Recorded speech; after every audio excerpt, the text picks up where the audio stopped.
Hola, ¿qué tal? Estamos muy contentos y felices de tener entre nosotros, para nosotros, a un invitado al que quiero y admiro por noble, generoso y lleno de talento, el actor Rodrigo Murray. Un Ah, aplauso para él. pensé que estabas hablando de otra persona. Yo ya me iba a salir. Dije: "¿De quién No, estará no, hablando no. este señor?". Solamente hay un Rodrigo Murray en este universo. Y eres tú, mi querido Rodrigo, y realmente muy contento de tenerte en esta iniciativa periodística que estamos arrancando acá en Monterrey, Diario Lab, y bueno, dentro de este programa Artefacto, ¿no? Que es el programa de entrevistas, de comentarios culturales, artísticos que estamos desarrollando dentro de esta iniciativa periodística Diario Lab acá en Monterrey. Y bueno, pues platicando contigo, muy a propósito de tu proyecto escénico más reciente, Leonardo, del que hablaremos específicamente, pero yo también quisiera darle el contexto, Rodrigo, de una reflexión tuya para iniciar, sobre todo de hacer teatro en México, hacer arte escénico con una visión estética, reflexiva, como tú lo haces, sobre todo en medio de, digamos, de una tendencia en el que se banaliza, se mercantiliza todo, ¿no? Entonces, me interesa conocer tu reflexión al respecto, pero para ello me gustaría iniciar ahora sí que por el principio, ¿no? Tu propia biografía, tu propia familia, tu padre, el gran Guillermo Murray. Todo ello condicionó en el mejor sentido de la palabra, no sé si tu destino como actor. Sí, sin duda alguna. Me parece que, em, nacer en cualquier circunstancia, de alguna manera, infancia es destino, ¿no? Y donde yo nací, en el verano del 69, es decir, soy un clásico, ¿no? Como dice la canción, Summer of '69. El, nací en un entorno dedicado principalmente a las cuestiones artísticas. Yo recuerdo toda la parte de la primaria, de la secundaria, de las ciencias dedicada al lado materno. Era mi madre la que vigilaba, digamos, toda esa estructura en nosotros. Hablo de mis hermanos y de mí. Y por el otro lado, la literatura y las expresiones más humanísticas, mi padre, ¿no? En, a ciencia cierta, yo nací en Coyoacán, en una colonia en la Ciudad de México, y pues desde niño vi a mi padre trabajar en los foros, en los escenarios, en los estudios. Siempre fue un referente para mí ver el trabajo de mi padre, más allá como actor y como galán y como protagonista de todo lo que hizo, como un ser humano al cual era admirable ver cómo la gente quería a esta persona, desde la gente de dirección hasta la gente de intendencia, y no pongo uno de un lado y el otro del otro, simplemente estoy abarcando todos los oficios y todas las profesiones, pasando por iluminadores, microfonistas, vestuaristas, maquillistas, compañeros actores, escritores. Y creo que ese es un legado particular en mí, más allá de haberlo tenido primero como padre, como maestro y eventualmente habernos convertido en colegas. Pero creo que el ejemplo a seguir era justamente ese, el trato humano que daba un ser humano a otro ser humano. Mi madre toda la vida trabajó en la medicina siendo ginecobstetra y vio parir a, no sé, miles de mujeres, porque a eso se dedicó durante gran parte de su vida. Y yo siempre tuve la cosquilla de estudiar medicina o actuación y me decanté por la actuación, entendiendo que siendo actor podía ser médico muchas veces que yo lo quisiera o lo deseara o me lo pidieran. Y así ocurrió. Curiosamente, el destino me tenía deparados varios médicos en mi carrera. Estudié toda mi vida en el Colegio Madrid, un colegio de refugiados españoles en México. y estudié gran parte de la carrera de actuación aún estando en la secundaria. Yo los 3 años de la secundaria y los 3 años de la preparatoria estuve yendo a la escuela de Manolo Fábregas, donde tuve clases de todo lo que tiene que ver con el teatro de de la comedia musical, con los diferentes géneros y con distintos maestros de voz, de actuación, en fin, una escuela muy completa. Estuve muchos años allí y luego estudié en la universidad, en la Facultad de Filosofía y Letras de la UNAM. Soy egresado de ahí, de donde incluso doy clases hace un poquito más de 10 años. Así es que a grandes rasgos, de alguna manera, esta ha sido mi vida y este es el lugar en donde yo me he desempeñado.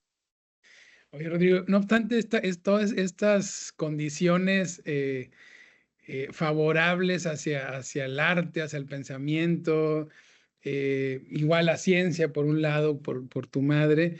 Es decir, no obstante, todas estas condiciones favorables hacia la vocación, en este caso del arte, de cualquier forma ha habido una preparación muy constante y muy intensa. Es decir, ha habido una disposición tuya al estudio, a ir cultivando esa vocación, ¿no? Es decir, esta idea de que el arte, el artista nace o se hace, finalmente en ti se ha conjugado, sí, condiciones en las que naciste, digamos, siendo artista, pero al mismo tiempo te has ido formando en ello, ¿no? En toda esta parte de los estudios que has desarrollado, ¿no? A mí desde chico me gustó leer, siempre me han gustado los libros como objeto.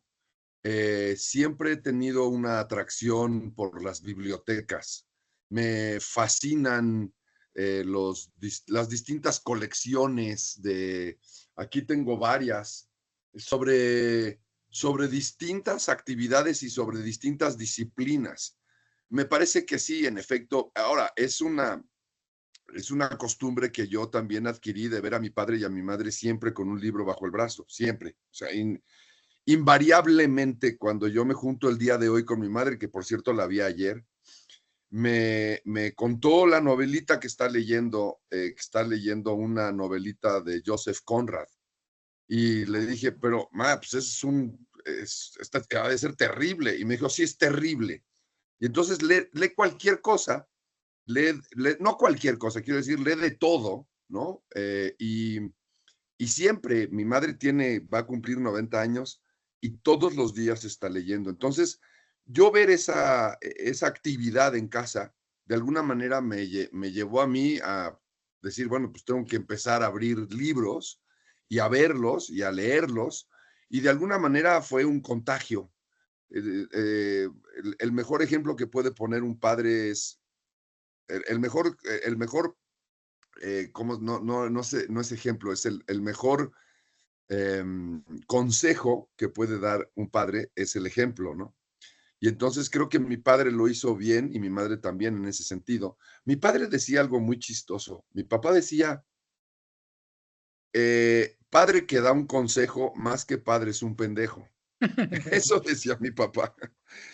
Cosa que yo, eh, el día de hoy que soy padre, lo entiendo, porque en realidad dar muchos consejos y hablar de boca para afuera no tiene ningún sentido, cuando en realidad lo mejor es comulgar con el ejemplo. Y entonces, a partir de ahí, pues yo veía a mis padres leer, no sé si todo el día, pero en gran medida, y todas las noches y todos los días mi padre cuando yo me iba a la cama me leía y tenía una forma muy particular de leerme cosas. Me acuerdo que un capitán de 15 años, una novela de Julio Verne. Mi padre empezó con la última hoja. Y entonces la última hoja termina diciendo, así fue como yo, al término de este último año, entendí cómo tenía que haberme convertido en capitán y finalmente fui eh, eh, el capitán de este bergantín. Felices los ojos. Y ahí acababa. Yo le dije, ¿pero y eso qué? Ah, ¿te quieres enterar? Sí. Ah, pues ahí está el libro, léelo, ¿no? Entonces, claro, yo tenía que chutarme todo el libro para llegar al final. Y curiosamente lo hacía al revés. Me leía los finales para engancharme y ver cómo es que yo llegaba a ese lugar. Yo, mientras leía, imaginaba cómo iba a llegar a eso que me habían leído al final, pero pues creo que es una manera muy divertida de hacer que el otro se pique para leer. Y todas las noches yo me acuerdo de mi padre haber leído, aparte, como era un espléndido intérprete, hacía personajes y le ponía voces a unos y así, y describía esos lugares maravillosos. Me acuerdo mucho por supuesto, de Salgari, y me acuerdo mucho de todas las novelas que me leyó de Julio Verne, que verdaderamente en él y en su voz y en su interpretación, para mí son únicas y marcaron gran parte de mi infancia, ¿no? Qué maravilla, qué entrañable, Rodrigo. Gracias por compartirnos estas memorias en torno a tu padre y a tu madre, que sigue, como dices tú, muy vigente y muy lectora. Y en este contexto de lecturas, Rodrigo, de lecturas, de la vocación con la que naciste y que fuiste también cultivando, me interesa aquí entrar a tu reflexión de cómo fue desde esos primeros años y luego ya joven, estudiando, cómo fuiste construyendo tu noción del arte escénico, ¿no? Es decir, cómo fuiste construyendo la idea de lo que es la interpretación escénica, ¿no? Por no decir, bueno, el teatro, ¿no? Pero tú haces teatro, haces cine, haces televisión, es decir, eres un actor en todo el sentido de la palabra.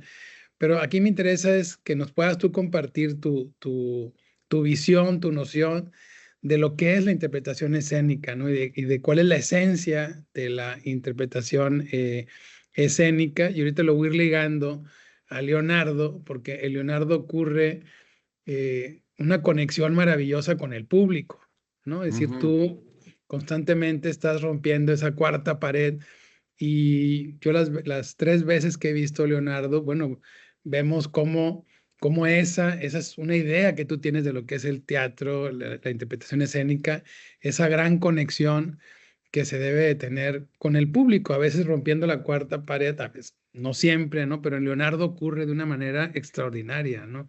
Entonces, cómo fuiste construyendo esa idea que hoy tienes plenamente de lo que es la interpretación escénica, ¿no?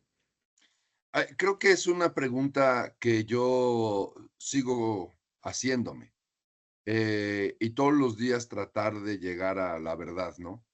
Como decían esos personajes, Pinky y Cerebro, ¿qué vas a hacer el día de hoy, Cerebro? Nada, Pinky, tratar de conquistar el mundo. En mi caso es, ¿qué vas a hacer el día de hoy? Tratar de contestar esa pregunta.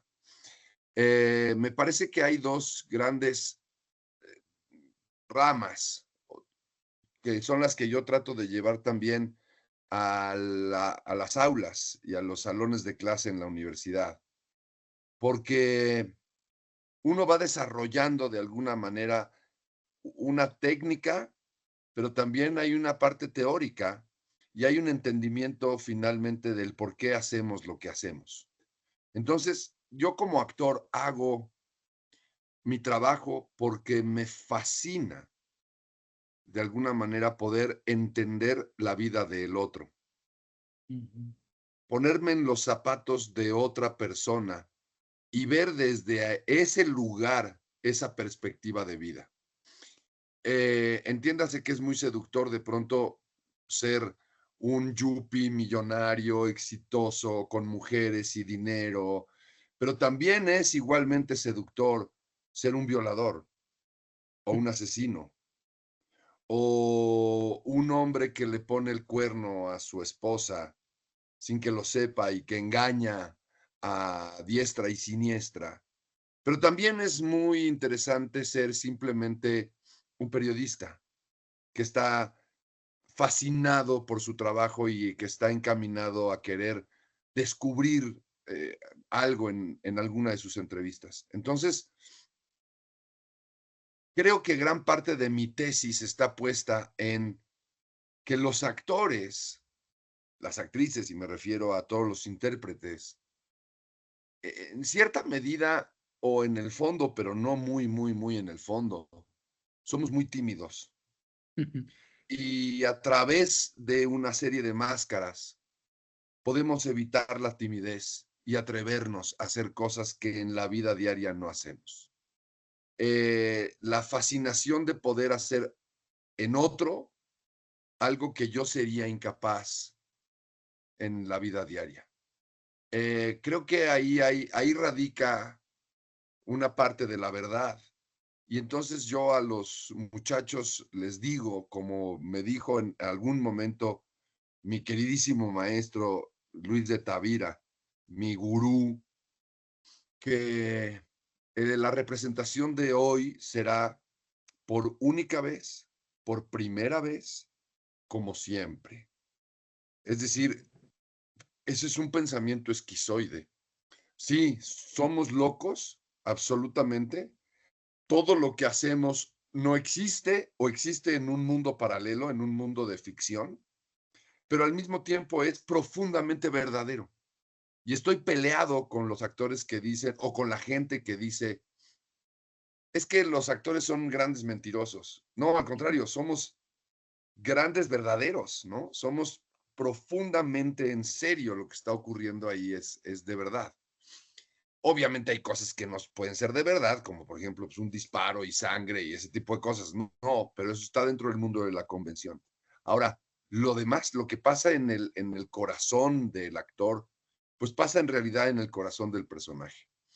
Eh, Creo que esta forma de poder hacerlo te permite no aburrirte nunca.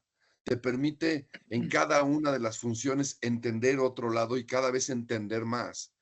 Y entonces uno, a través de la actuación, yo he entendido y he aprendido a, a ser empático con personajes y con gente con la que no podría llegar a serlo nunca, a tener un punto de entendimiento que yo, como Rodrigo y con mis principios y mi educación, reprobaría inmediatamente. No podría interpretar un violador Rodrigo, pero Rodrigo actor tiene que meterse en los zapatos del violador y entonces entender el por qué el violador hace lo que hace y defenderlo. Entonces, te vuelves de alguna manera un abogado, de un lado que sabes que vas a perder, pero de cualquier manera creo que hay que poner en los ojos del espectador esa otra parte que pudiera llegar a ser fascinante y entonces se convierte cada uno de los personajes y el siguiente en una investigación y me convierto en un detective y ese detective que va buscando las pistas para entender el funcionamiento del pensamiento de otra persona o de otro ser hacen hacen que el mejor personaje de mi vida siempre sea el que viene, al que no conozco. De no querer, cuando me dicen, bueno, pero es que tú ya lo hiciste todo, hiciste cine, teatro, televisión, con personajes protagónicos. No, el siguiente paso en dado caso sería para abajo y no, yo quiero seguir subiendo, ¿no? Subir y no sé con qué me voy a enfrentar, pero tengo esa, no sé, esa manía, esa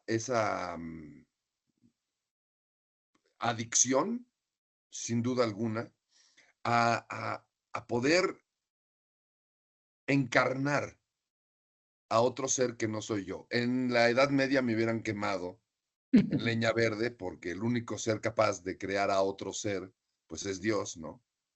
Y creo que la actuación hasta cierto punto te permite ser otro y crear a otro que no existe.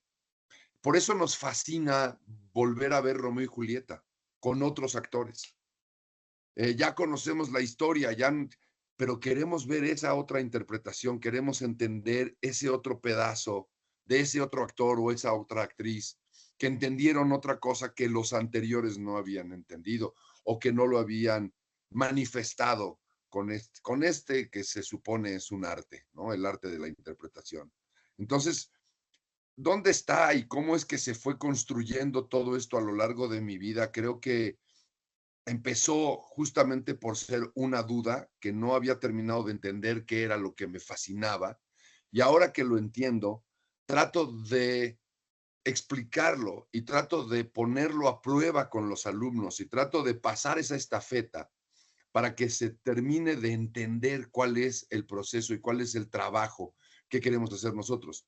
Porque eventualmente no podemos trabajar si no es para un espectador, porque no somos tan onanistas, ¿no? Que nos permite decir, yo voy a hacer Hamlet para mí. No, bueno, sería demasiado pagado de mí mismo. Yo voy a hacer Hamlet para que todo el mundo vea Hamlet.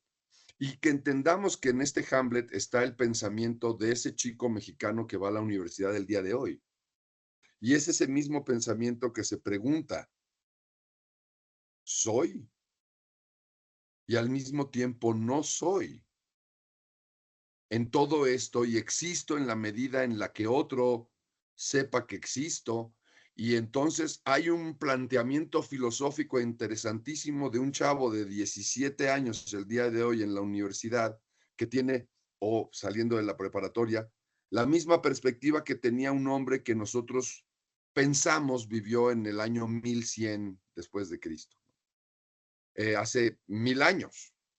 Y entonces esa conexión que nosotros podemos tener con ese otro hombre, que para nosotros a todas luces era un primitivo, lo vuelve totalmente cercano y entonces también nos volvemos en unos viajantes en el tiempo y también te vuelves un, un doctor que está descubriendo por primera vez la penicilina, o eres el primer hombre en llegar a la luna, o eres el primer hombre que diseccionó un sapo, o qué sé yo. Me parece que hay una infinidad de cosas que son muy atractivas y seductoras, o eres el primer enloquecido que mandó a tirar una bomba atómica en Hiroshima, ¿no? Y Nagasaki. En fin, creo que ahí es donde se abre la posibilidad de por qué me gusta lo que hago y por qué me gusta desde entonces, porque yo vi también la transformación varias veces en mi propio padre, de ser una persona que se comportaba de una manera en casa y de pronto verlo convertido en otra. Y era muy atractivo, era muy seductor, era muy, pues eso, llamativo y que apela a tu sentido más adrenalínico, diría yo. Y una vez que uno secreta esa sustancia, no puedes dejar es imperiosa la necesidad de volver a tener esa sensación una y otra vez. Entonces yo probé las mieles del escenario muy joven y desde entonces no puedo dejarlo y ya no puedo soltarlo, ¿no? Ni el cine, ni la televisión. Es algo que tengo que estar comiendo constantemente. Oye, Rodrigo, este nivel de profundidad en la interpretación escénica del que nos estás compartiendo, esta adrenalina, ¿no? Que se genera, ¿no? Justamente por desempeñar una interpretación escénica a ese nivel, ¿no? De profundidad, de intensidad. ¿Es exclusivo del teatro o la televisión y el cine también te han permitido, digamos, explorar esos niveles interpretativos de los que nos estás hablando? Sí, yo creo que la información en los cerebros de todos los seres humanos requiere de un periodo para decantar, ¿no? Y como un buen vino, hay que dejarlo decantar y una vez que ha respirado y ha entendido, seguramente va a ser mucho más positivo el resultado. El teatro tiene la ventaja, a diferencia del cine y la televisión, de un periodo importante de ensayos. Durante esos ensayos, uno va encontrando cosas y la información decanta. Hay varios teóricos de teatro que dicen que un actor encuentra al personaje, hablando del teatro, en la función número 50. El día de hoy son muy pocas las producciones que llegan siquiera a 30.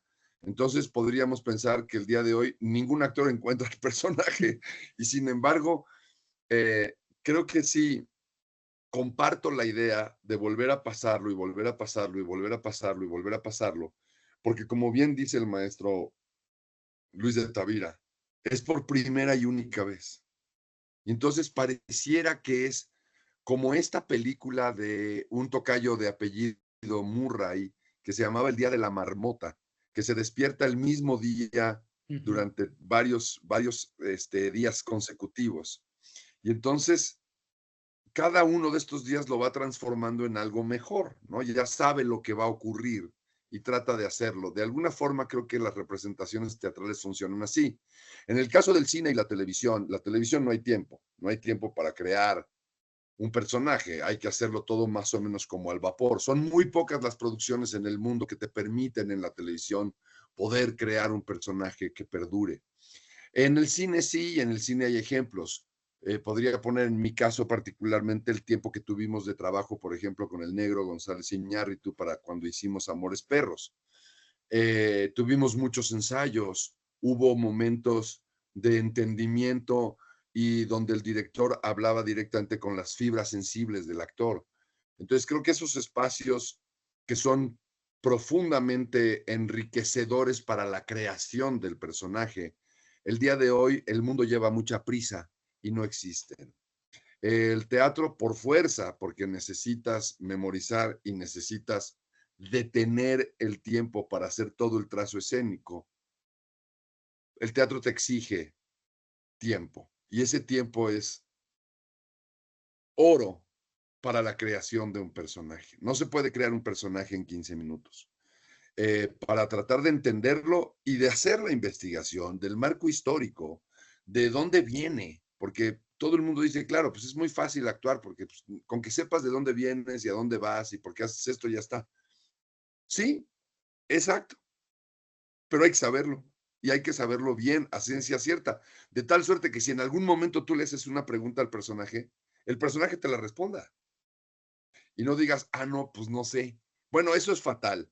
Si el actor que está haciendo un personaje no sabe alguna de las preguntas que le hiciste al personaje, pues es que no está creado, no está hecho. De pronto llega un momento en donde el actor sabe más que el personaje, todo el tiempo tiene que saber más, pero hay un momento en donde el personaje casi podría decirle al actor, hey, no te equivoques, yo no haría eso, y tú lo sabes. Y Así entonces es. sí es, pues sí es un juego muy divertido, es de pronto incluso alucinante y sí, esquizoide de principio a fin.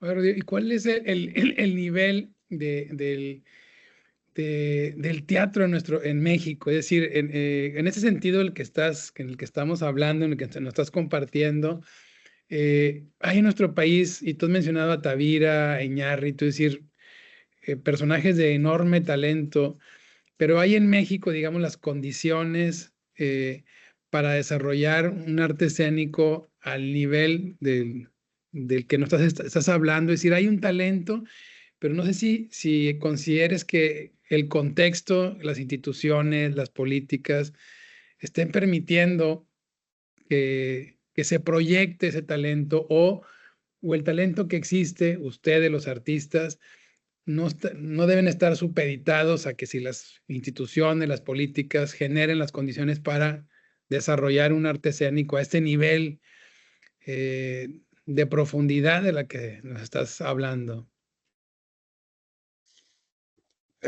Yo creo que sí, Celso, hay el nivel de teatro que tenemos en México, y hablo de la Ciudad de México, y hablo de Guadalajara, y hablo de Monterrey, y hablo de las grandes capitales en este país. Me parece que el nivel es altísimo y no le pide nada a ninguna capital de ninguna parte del mundo. Ni de Inglaterra, ni de Estados Unidos, ni de Argentina, ni de Colombia, ni de España, ni de Francia, ni de Italia. Eh, Sin embargo, creo que hay una postura distinta justamente de las instituciones culturales en relación a los presupuestos. Digo, finalmente pareciera que el verdadero Dios de nuestro mundo es el dinero. Y cuando tú ves una extraordinaria puesta en escena que tiene a unos extraordinarios vestuaristas, a unos extraordinarios iluminadores, sonidistas, músicos, actores y bailarines y orquestas, y es porque detrás de eso hay algo que está financiando la posibilidad. La otra parte que es durísima en el tercer mundo, que es en el mundo en el que vivimos nosotros, es que hay una banalización brutal de todo. Y las horas perdidas en televisión, cuando la televisión es mala, no es mala, es peor. Y cuando la televisión es tan mala que no aporta y lo único que hace es realmente, en mi caso, particularmente aburrir, eso es un reflejo de la sociedad. Hay un reflejo terrible de lo que está ocurriendo, porque el cine, aunque sea malo, hay un esfuerzo detrás de eso que es gigantesco. Ahora, yo no estoy hablando de la televisión mala como una telenovela, no, la telenovela es cuando son buenas, son buenísimas y creo que están muy bien hechas. Estoy hablando de la televisión que de plano es eh, banal, boba, en donde se pierden horas y horas y horas de tiempo y no dejan absolutamente nada, ¿no? No quiero decir un nombre en particular, pero pues hay casas de famosos que ven mucho que desear y horas de musicales total y absolutamente inservibles y porque en realidad no hay algo que uno pueda compartir y sentirse identificado con esa otra parte. Entonces, cuando salimos tantito de esa zona de confort, que es un confort bastante engañoso, pues entonces sí existe el cine y entonces existe el teatro y existe la televisión que de alguna manera está buscando otra cosa. Pero lamentablemente en México contamos con presupuestos muy cortos y cada vez que viene una crisis política de lo que sea, los primeros golpes van dirigidos a la cabeza del arte y a la cabeza del deporte. Lo sabemos bien. Entonces no hemos aprendido nada. Aún ya nos lo dijeron los griegos, ¿no? Hace 3000 años. Una sociedad sana es una sociedad que tiene arte y deporte. Y así lo comprobamos durante milenios y el día de hoy no lo hemos entendido. Ahora, creo que debería ser una obligación las clases de actuación y de música y de interpretación de artes en todas las escuelas, pero bien llevadas, porque también tú y yo lo sabemos, un arte como la actuación llevada por un lado en donde pueda llegar a ofender, a lastimar, es un arte que puede alejarte de un escenario para siempre. Y decir, yo eso no lo puedo soportar, no, es más, no quiero ir al teatro ni de espectador, ¿no? Y creo que la inversión en la cultura, y ojalá la doctora Sheinbaum pueda hacer algo al respecto, ¿no? Ya que ostenta el título de doctora, pueda entender que un país sin arte y cultura es un país que no existe.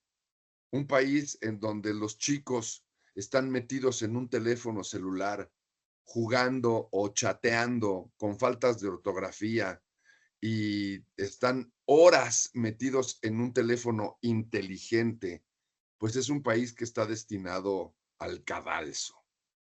Eh, yo espero que no sea así y que claramente apunte a ver, los chavos tienen que tener clases de música y de deportes y de artes y entender que el fracaso es parte de nuestra vida cotidiana. No tienen que ser todos exitosos ni todos tienen que ser el Chicharito Hernández, pero me parece que es fundamental hacer un cambio radical en todo esto. Aún así, México tiene un nivel de teatro extraordinario, con extraordinarios actores y actrices, maravillosos directores, un, un, un, una cantidad de teatros en activo verdaderamente asombrosa en un país del cual estamos hablando ahorita. Y eso habla de una necesidad imperiosa de querer hacer cosas y de querer ir a verlas. Entonces, si hay más de 80 teatros en activo en la Ciudad de México, es porque la gente va.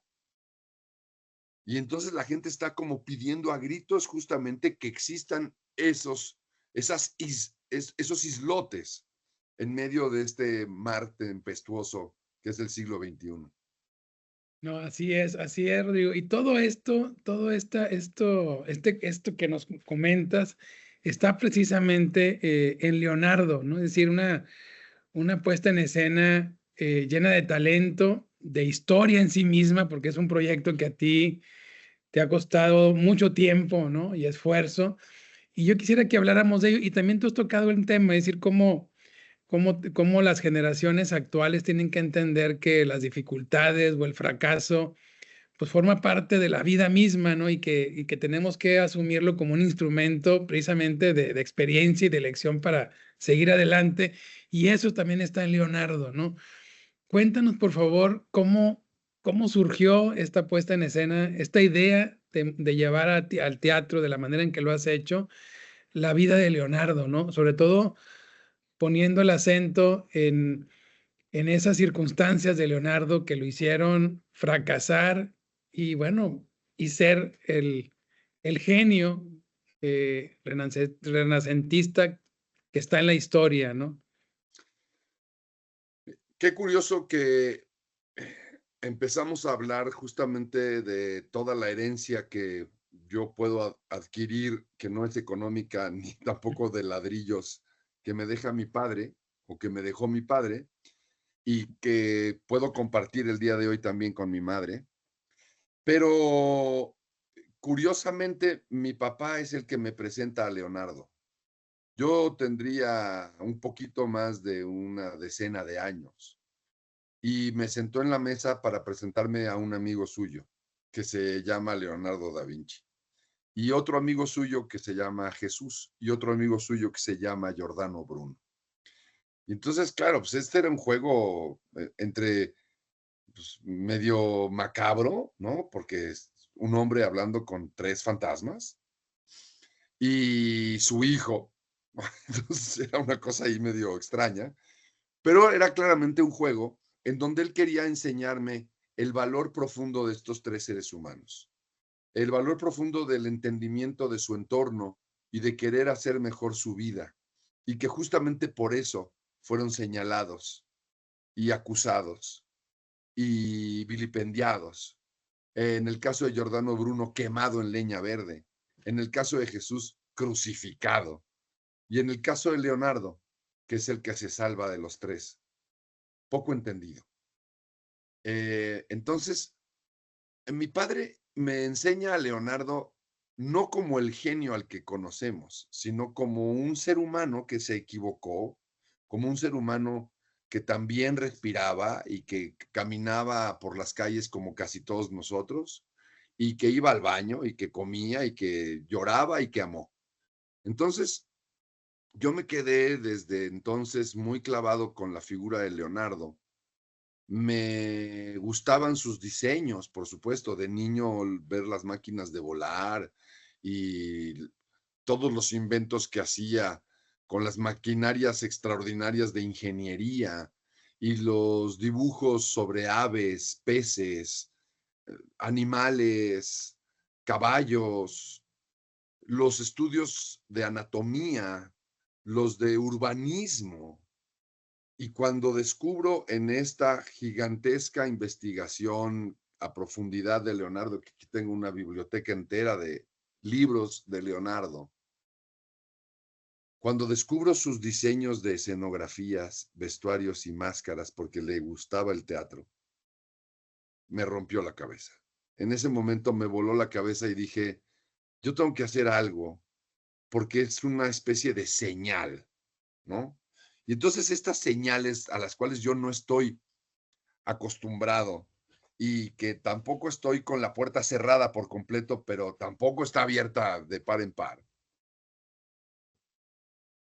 Empezaron a llenarse las señales con mucha claridad y ese es el camino y vas y hay que hacerlo y por ahí Y entonces,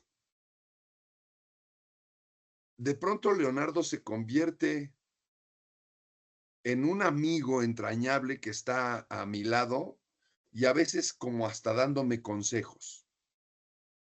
Sin querer, ¿no? Había cosas que yo leía y tenía que quitar del monólogo. ¿Por qué empecé a construir un monólogo complejo, lleno de fechas, de nombres, aburrido, pero al mismo tiempo era profundamente, o quería o pretendía ser profundamente intelectual, pero muy didáctico y que fuera, en términos prácticos, de hueva? Y entonces, pues no me gustaba, no estaba conforme con eso. Y en medio de toda esa investigación y de las primeras páginas escritas sobre Leonardo en el monólogo y sabía más o menos qué estructura quería agarrar, me topo con Sebastián. Y Sebastián me abre un mundo distinto y me enseña Leonardo 4, que es esta pieza que tengo aquí en mis manos, Wow. que es un cubo, el cual de pronto me dice, este se llama Leonardo 4. Y es ¿por qué 4? Porque maneja las 4 dimensiones. Y entonces, de pronto hemos visto un cubo y en cuestión de segundos se vuelve una esfera. Y estas son las 4 dimensiones de Leonardo 4. Y a mí me vuela la tapa de los sesos y digo, esa es mi escenografía. Yo tengo que hacer que un actor en escena mueva eso que acabamos de ver y pasar de un...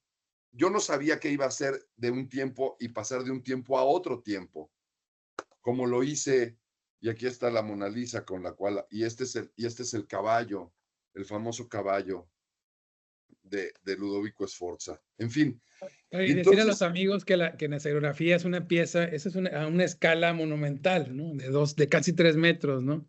2 metros, mide, Metros. esta que mide, esta es la original de 30 centímetros, la original de escena es de 2 metros. Entonces, cuando yo me topo con esto, le sugiero a Sebastián, ¿por qué no la sobrescalamos a 2 metros? Y él me dice, sí, claro, vamos a hacerlo.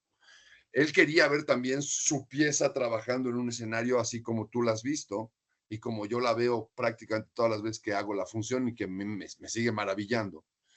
Recibe en 1974 un premio matemático, esta pieza, Leonardo 4, no como escultura, sino como una genialidad matemática.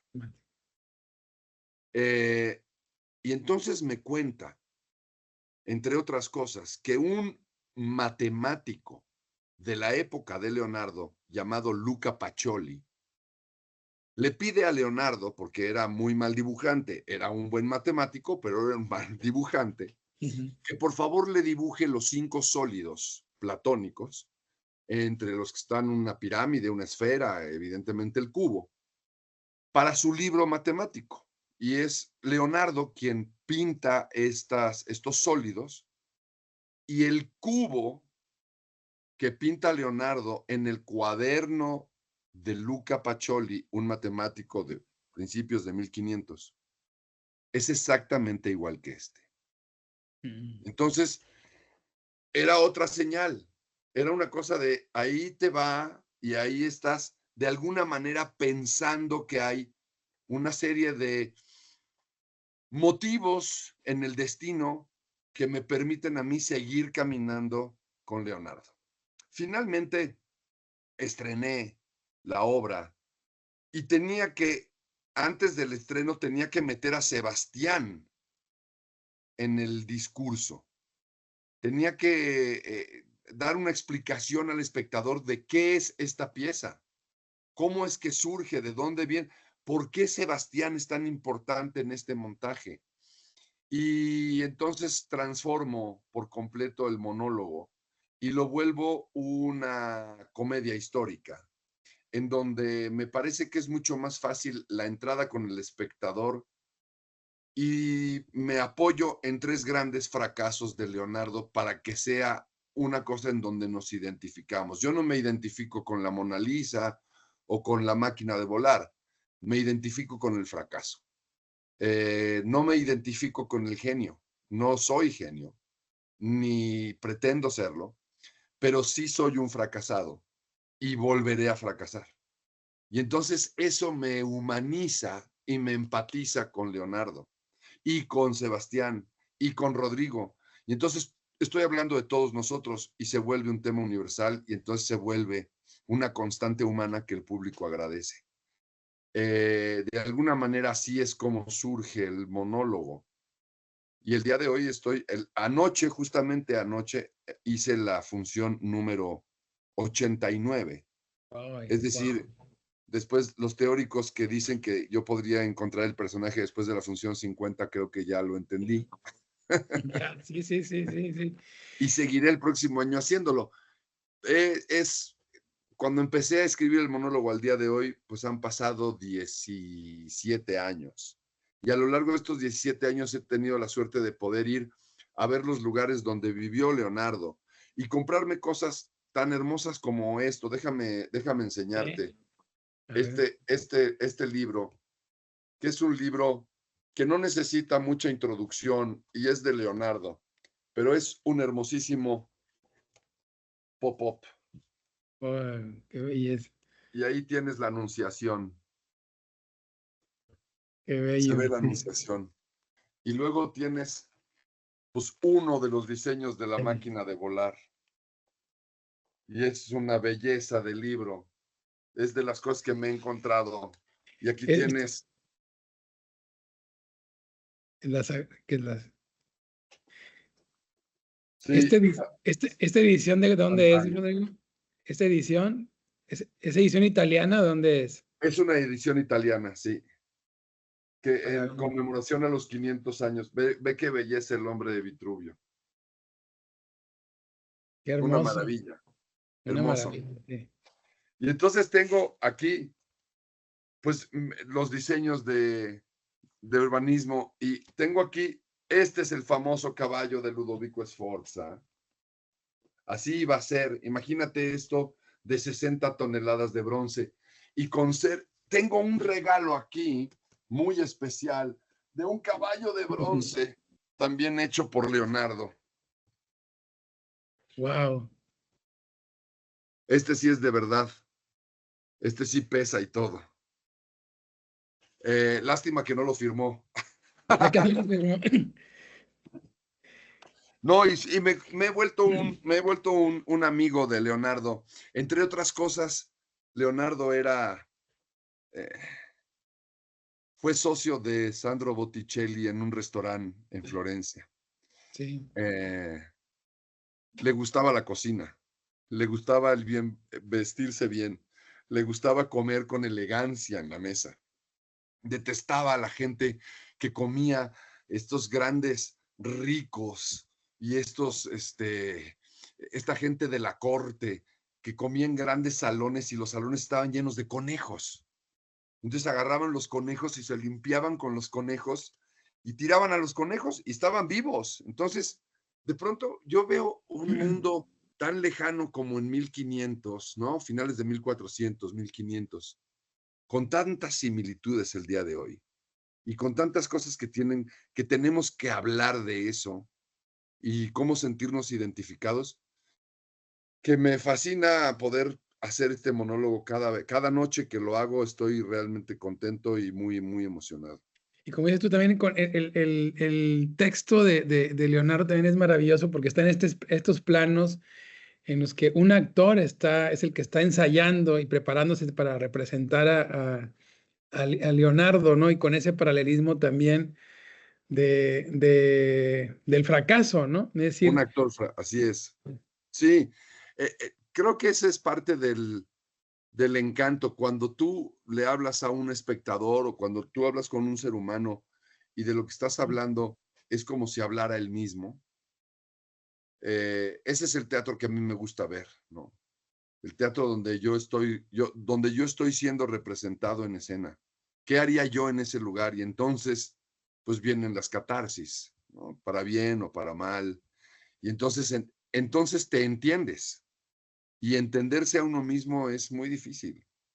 Claro, lleva ¿no? mucho Y tiempo. ahí el fracaso nos redime porque, como dices tú, pues todos en la vida hemos fracasado en algún momento, ¿no? O en todo momento, y verlo en escena con el gran genio y un hombre que sufre, que lucha, que tiene su hija, que la ama y que está en un proceso muy complicado, ¿no?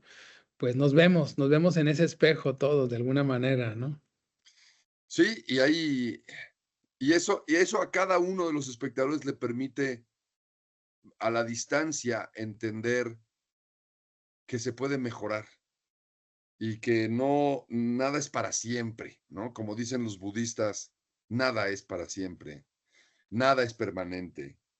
Y que gracias lo único seguro que tenemos en la vida es la muerte y el fracaso. Entonces, lo próximo que va a ocurrir con todos nosotros, casi con seguridad, es que vamos a fracasar. Eso. Y hoy en día, siglo XXI, como hace 500 años, el fracaso sigue siendo tan satanizado que no nos permite advertir que pueden existir entre nosotros Leonardos, ¿no? Y O Miguel Miguel Ángeles, Ángeles, que justamente por, por, por fracasos que puedan tener, no los vemos, no los advertimos, ¿no? por miedo y por exigencias idiotas de la sociedad, ¿no? Yo lo primero que hago con los alumnos, que es algo que les ha gustado muchísimo, es decir, todos los ejercicios que vamos a hacer, los van a hacer mal. Y eso lo vamos a aplaudir rabiosamente. Está bien hacerlos mal, porque no hay de otra. No se pueden hacer bien si no se sabe. Y entonces, eh, creo que es distinta la forma en la que uno adquiere el conocimiento y cómo vas a hacer la siguiente vez, una vez que sabes que no tienes que tenerle miedo al fracaso. Ni miedo, ni respeto, ni nada. Es un amigo que nació contigo y que va a morir contigo. Así es que abrázalo, ¿no? Porque vas a estar toda tu vida al lado de tu amigo el fracaso. Así es. Rodrigo, y durante el 2025, ¿cuál es la expectativa de Leonardo? ¿Dónde lo podremos ver? ¿Qué planes tienes para estar preparados y tener la oportunidad de volverte a ver en escena con Leonardo? Yo tengo muchas ganas de volver a Monterrey, sin duda. Así será. Y mi expectativa es muy alta. Yo le tiro al centro de la diana y es dar funciones en Nueva York, dar funciones en Roma, dar funciones en Madrid y una función especial en Vinci, porque quiero que Leonardo se vea en el lugar donde nació, el genio renacentista. Y por supuesto, quiero hacer una gira larga con Leonardo y larga vida a Leonardo, ¿no? Me parece que es no, no voy a hablar del texto, pero me parece que es una obra que la gente disfruta y le gusta y sale de alguna manera transportada a otro nivel de apreciación en el teatro, con una escenografía increíble y única, con una música maravillosa de Luis Ernesto Martínez, que es un músico genial, entre otras cosas, bajista de La Gusana Ciega. Y y creo que está todo lleno de amor ese proyecto. En México no solamente somos violencia, inseguridad, impunidad, malos gobiernos. En México también somos amor, arte, entrega. Y creo que Leonardo es parte de esto. Entonces, es más elocuente presumir a Sebastián y a Murray en otras partes del mundo que series de narcotraficantes. Ahora también es parte de nuestra cultura y también es parte de nuestra historia.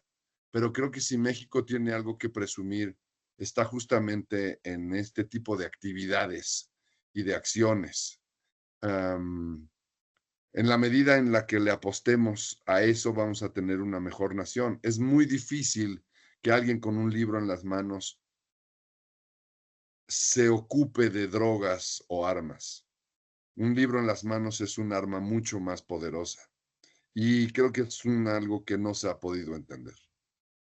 Así es, Rodrigo, totalmente de acuerdo contigo. Mi querido Rodrigo, pues quiero agradecerte esta hora que has estado con nosotros en Artefacto en Diario Lab. Sabes que te queremos, te admiramos y hoy mucho más con estas reflexiones de cátedra de la interpretación escénica y estas memorias sobre tu familia, tu padre, tu madre y sobre todo tu proyecto actual entrañable y maravilloso de Leonardo. Muchísimas gracias, mi querido Rodrigo.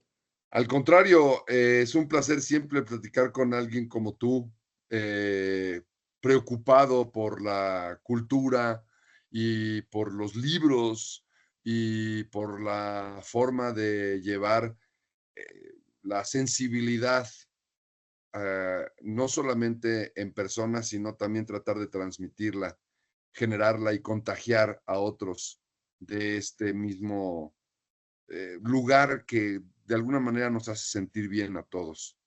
Gracias a ti, Celso. Nos vemos pronto. Nos vemos. Ojalá que sea en Monterrey y prometo que la próxima vez que esté en Monterrey te voy a avisar para comernos esa carnita asada. Esa carne asada, por supuesto que sí, Rodrigo. Pues muchísimas gracias. Hasta la próxima.